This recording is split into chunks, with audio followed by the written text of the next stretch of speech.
Greetings, this is Pastor John, again coming to you from Eagle's Nest International to Bethany in Luz, Belgium.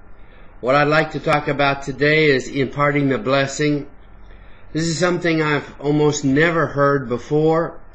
I was listening to Christian television and heard a pastor preaching on it, and I liked what he said, and he showed a book, and I said, I think I have that book.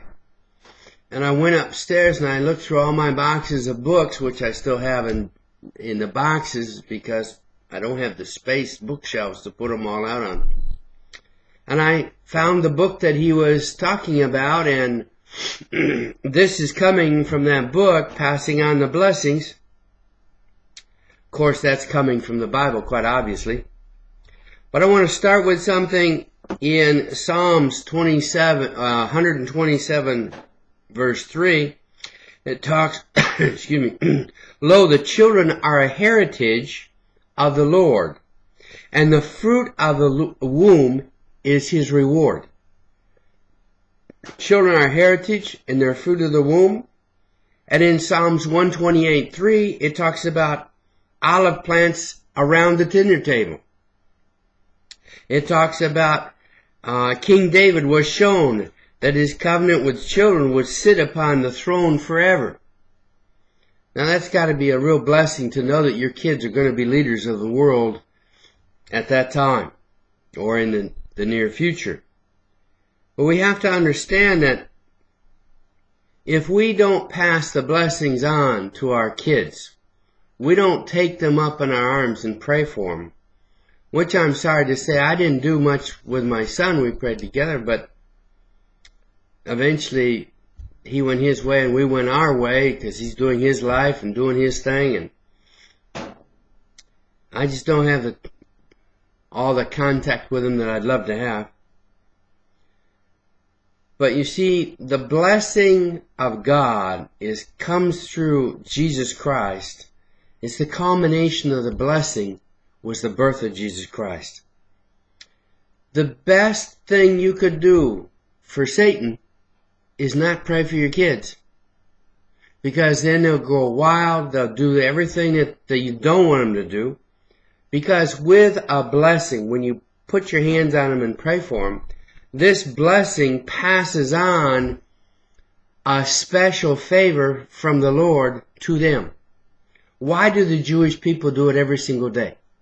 They pray for their kids every single morning before they leave the house. They pray for them before they go to bed.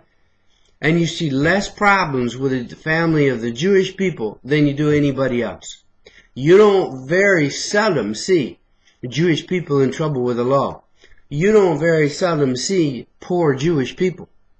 Because when they pray this blessing, the blessings pass on, and it is activated and activates God in their life. And you see, if we don't pray for the kids, Satan's happy. He's content, because it opens the door for him to allow to go and attack the kids. And we find out all kinds of stuff like that in Exodus 1 and 2 and Matthew 2:16, and there's several other scriptures too that talk about that too, about passing the blessing on to the firstborn. There's a special blessing for the firstborn. There's special blessings for the other kids too. And then there's a general blessing that's passed on, and maybe if we have time today we'll get into it. I doubt it. But blessings are something that we're supposed to be giving to our children, to our friends, people who come to our house. We should be praying for them while they're in our house. We should pray for them, put our hands on them, and pray for them before they leave. Because the children that we have is a covenant sign with God. In other words, because we are fruitful and we multiply, is which God says for us to do, to replenish the earth. Well, let's read it in Genesis 1:28.